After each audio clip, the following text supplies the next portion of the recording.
हाल ही में घोषित सीट के विधायक सुधाकर सिंह के निधन के बाद इस बात की चर्चा उठी कि सीट पर होने वाले उपचुनाव में बीजेपी, सपा, बसपा और तमाम बड़ी पार्टियां किसको आगे करेगी। जहां भारतीय जनता पार्टी को लेकर ऐसी खबरें हैं कि वह अपने किसी पुराने चेहरे पर दांव लगा सकती है, तो दूसरी तरफ सुभाषपा भी इस सीट पर नजर गड़ाए बैठी है। और ओम प्रकाश राजभर ने तो हाल ही में अपने बेटे अरविंद राजभर को लेकर भी एक सियासी संदेश दिया था कि अगर दिल्ली की आला कमान यानी बीजेपी चाहेगी तो हम गठबंधन के साथ यहां पर अपने बेटे को उतारने पर विचार कर सकते हैं। जबकि सुधाकर सिंह के बेटे सुजीत सिंह को उतारने पर समाजवादी पार्टी विचार कर सकते है। शिवपाल और अखिलेश के कुछ ऐलानबाजियों से ऐसे सियासी संकेत मिले थे।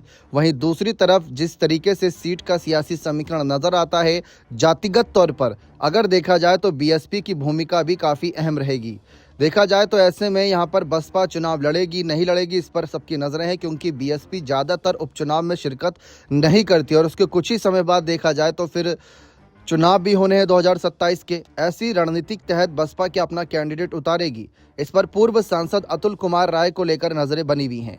पूर्व सांसद अतुल कुमार राय बसपा से घोषित सांसद रहे हैं। जेल से बाहर आने के बाद से अतुल कुमार राय इलाके में सक्रिय हो गए हैं। उनकी बढ़ती सक्रियता ने कयासों को जन्म दे दिया है। हालांकि बसपा आमतौर पर उपचुनाव नहीं लड़ती जैसा कि यहाँ पर कहा, लेकिन अतुल राय की सक्रियता को देखते हुए इस बात से इनकार भी नहीं किया जा सकता कि वह चुनाव लड़ने से मना कर दे, क्योंकि हर कोई चाहता है कि भाई देखिए, नेताओं का काम ही होता है चुनाव लड़ना, और ऐसे में राजनीतिक रूप से वह क्यों इससे पीछे हटें। और आप देख ही सकते हैं कि बीएसपी की खस्ता हालत यहाँ पर नज़र आ रही है।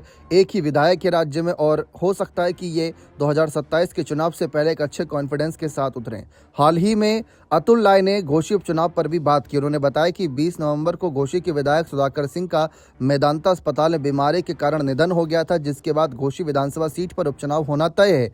बसपा की रणनीति पर उन्होंने कहा कि बहुजन समाज पार्टी के सभी चुनावी निर्णय पार्टी प्रमुख बहन कुमारी मायावती लेती हैं। उनके निर्देशानुसार ही सभी कार्यकर्ता आगे की कार्रवाई करेंगे। 2027 के विधानसभा चुनाव को लेकर भी पूर्व सांसद ने विश्वास जताया। उन्होंने बताया कि हाल ही में लखनऊ में बसपा का एक बड़ा सम्मेलन हुआ था, जिसमें भारी संख्या में लोग शामिल हुए थे।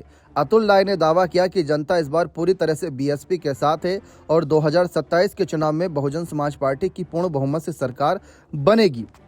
अब अतुल राय के इन बयानों को कैसे नजरअंदाज किया जा सकता है? बने रहें चैनल के साथ। बहुत बहुत शुक्रिया।